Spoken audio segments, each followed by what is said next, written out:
Hello po mga kababayan, si Dante Maravillas. Nag-deny na si GMA na plano niyang agawin yung speakership kay Boji D. Siyempre, magdi-deny kasi hindi nagtagumpay.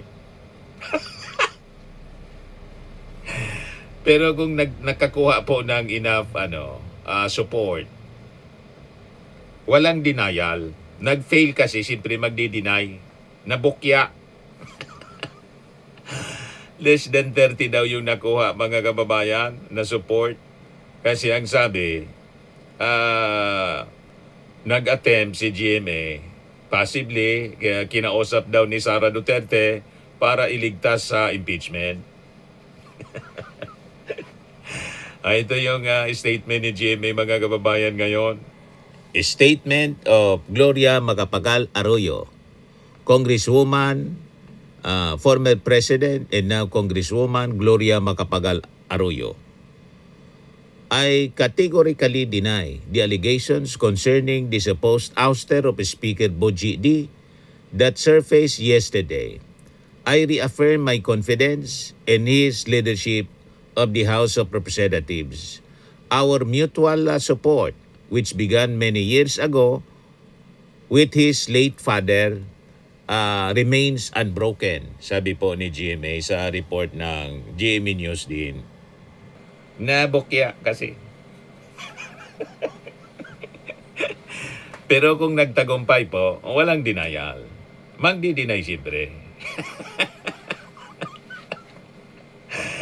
Ay, nako. Anyway, pag-usapan natin uli yung impeachment kay Sara Duterte kasi yun ang lumitaw na balita kahapon sa report ng Abante News Online saka ng Billionaire News Channel na nag-attempt mga kababayan yung kampo ni GMA. Ang naglabas ng balita si Erice, siguro ginausap, hindi man sumama.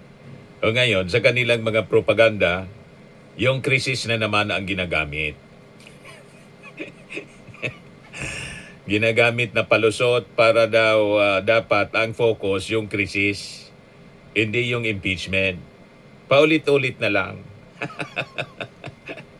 Yung krisis po, mga kababayan, ina-address ng ating executive department at maging yung Congress. At sabi natin mga kababayan, yung trabaho ng Congress, yung mandato, hindi man po pwedeng ibaliwala o isantabi itong mandatong ito. Yung accountability is equally important mga kababayan. Sa pag-address ng krisis, hindi pwedeng pabayaan. Hindi porki po mal ang langis at may kaguluhan sa politika, ay ititigil na natin yung paghanap ng hustisya. Ang krisis mga kababayan, hindi siya lisensya sa abuso. Ito po ay lalong dahilan para maging mapagmatsyag po tayo. Kasi po yung rule of law, hindi po siya optional mga kababayan. Compliance. Ayon kay Batangas Representative Jinky Luistro, ang kasalukuyan anyang proceedings na ginagawa namin sa Justice Committee ay masusing sumusunod sa desisyon po ng Supreme Court. Hindi po ito paglabag sa batas, bagkos mga kababayan, pagpapatupad ng batas. Sabi naman po ni Manila Congressman Joel Chua, test of fitness. Ang impeachment niya ay isang test of fitness para sa isang leader. Kung hindi kayang harapin yung mga tanong sa ilalim ng ating konstitusyon, paano pa niya yung pamumuno sa buong bansa? May punto mga kababayan. At saka walang technical shortcuts po dito. Siniguro po ng Justice Panel na bawat hakbang mga kababayan ng committee ay very much compliant para hindi na po maulit yung teknikalidad noong nakaraang taon. Yun mismo ang iniingatan ngayon. Kaya maingat masyado ang ginagawa mga hakbang ng Justice Panel. At saka mga kababayan, accountability is, economic policy. Ang tanong po, saan napunta ang bilyon? Yan mismo ang sabi din. Binigyang diin ni Congressman Benny Abante noon ang pag-endorso sa impeachment ay base sa seryosong aligasyon niya ng maling paggamit ng bilyong pondo, lalo na ang confidential funds na niliquidate sa impossible time frames. Hindi either or ang gobyerno, ayon kay Congressman Joel Chua naman. Hindi distraction ang impeachment sa gitna ng tumataas na presyo ng langis. Ang korupsyon ay direktang nagpapahirap niya sa ekonomiya. Ang perang nawawala sa irregularidad ay perang sanay nagagamit sa mga fuel subsidies para sa ating mga driver.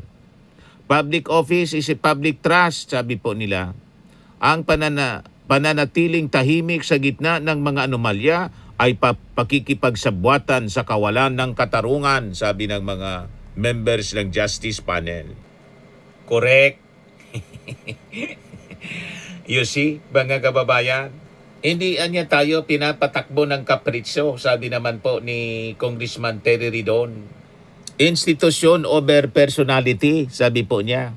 Ayon kay Representative Terry Ridon, ang Pilipinas ay pinapatakbo ng mga institusyon, hindi ng kapritsyo ng iisang tao. Ang pagbabanta sa buhay ng Pangulo at ang pag-snab sa mga subtena ay sinyalis niya ng pag-asta ng tila above the law. Face the truth, sabi po ni Ridon.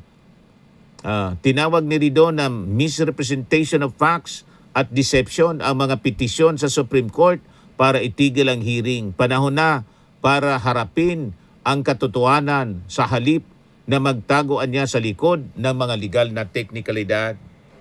Correct uli. Sabay-sabay po na nagpaabot ng kanilang mga komento itong mga members ng Justice Panel. Puro tama yung kanilang sinasabi. Walang puwang po ang destabilizer sa serbisyo publiko. Security and stability, mga kababayan, ang kailangan natin sa gobyerno. Ang mga aligasyon, mga kababayan, laban kay Sara Duterte ay strike at the heart of the constitutional order. Hindi pwede pong humawak ng mataas na posisyon ang mga taong nagiging mitsa ng kaguluhan at destabilization sa ating gobyerno.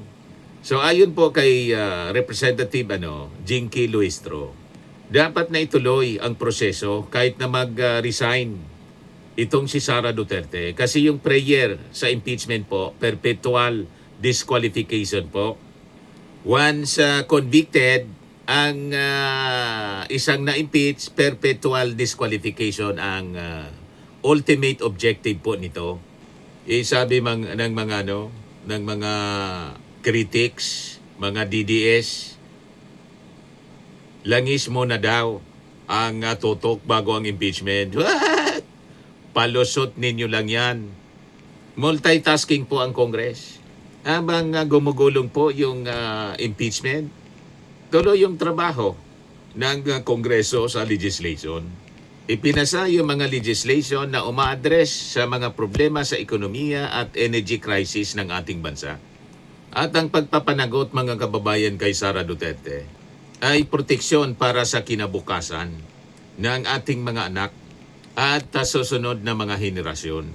Sa ibang bansa, mga kababayan, na may batas, wala pong untouchable, walang above the law. Walang pwede po na magtago sa likod ng krisis. At kung ang isang opisyal ay umiiwas, mga kababayan, sa paliwanag, hinahamon ang proseso at nagiging sanhi siya mismo ng kaguluhan. Hindi po siya simpleng political issue. Ito po ay isang usapin ng kaligtasan ng ating mismong mga institusyon. So kapag, mga kababayan, ang krisis ay ginagamit para takasan ang pananagutan, hindi na po ito pamumuno. Ito po ay malinaw na pag-abuso. At ang sagot dito ay hindi po pananahimik, kundi po impeachment para sa isang impeachable official. Kasi ito po ang itinakda ng ating konstitusyon. Tama po. Sa mga naghanap ng malinis and spacious fitness gym, pumunta lang po kayo sa aming Colossal Fitness Gym. We also offer Grab Car Rental with our brand new 2023 model ng Toyota Innova. We also accept booking for those who are planning to travel via PAL, Cebu Pacific, and other airline companies, local and international, and bills payment for Meralco Bills, PLDT, Aleco Bills, etc. Ang Colossal Fitness Gym is located at 3rd floor Security Bank Building, Landco Business Park, Legazpi City, Albay. For inquiries, look for Chilon Maravillas. Contact number 0966-802-0949. Yan yung aming Innova. Lagi na pong matao sa amin. Pati mga foreigners po, tingnan ninyo. Mga British tourists sila. Ang lalaki ng katawan na, mga kababayan, nag-gym sa amin. Ito naman po, Indian National. Ito mga mga European sila. Ito naman yung bago naming product na binibenta online, Eye Glow Serum. Whitening po siya galing sa South Korea. Tingnan ninyo yung epekto sa aking anak na architect entrepreneur, Riz Maravillas. For inquiries, look for Riz Maravillas on FB. Ito naman po, Fairmax Firming and Lifting Cream, pinapahid sa mga pulses in other affected area. Mainam po ito sa mga pains at paninigas ng mga kaso-kasuan. Ito po, Automax Radiant Serum. Sa mukha naman yung application. Anti-aging po siya. You will look 10 years younger than your age. Ito naman po yung bagong product naming binibenta online. I am Worldwide Amazing Pure Organic Barley Powdered Drink Mix from Australia. Mainam po ito sa mga cancer patients. Tingnan ninyo itong cancer-free na po siya ngayon. Si Yulitan, isang ovarian cancer survivor. Sabi po niya, barley did not just save my life, it gave me a new life. In 2019, Julie faced the fight of her life. Through surgery and harsh chemotherapy, I am Worldwide Amazing Pure Organic Barley became her source of strength. It boosted her immune system when she needed it most and gave her the energy to keep going. 100% organic siya po. Immune system booster, trusted by survivors. For your inquiries and orders, dumiretso na lang kayo sa aking anak na architect entrepreneur, Riz Maravillas. Sa mga mahilig naman po sa mga imported bags and wallets, dumiretso na lang kayo kay Ma'am Eileen Rosales, Eileen Closet po. Nakabase siya po sa Amerika. Yan yung kanyang online selling, mga kababayan, every Sunday na 7 o'clock in the evening, Philippine time. Sa mga mailig naman po magpa-spa, try ninyo po dito sa Pamper City by OMG. Matatagpuan po sa Asiana City, Parañaque City, Metro Manila. Pamper City by OMG, your luxury escape.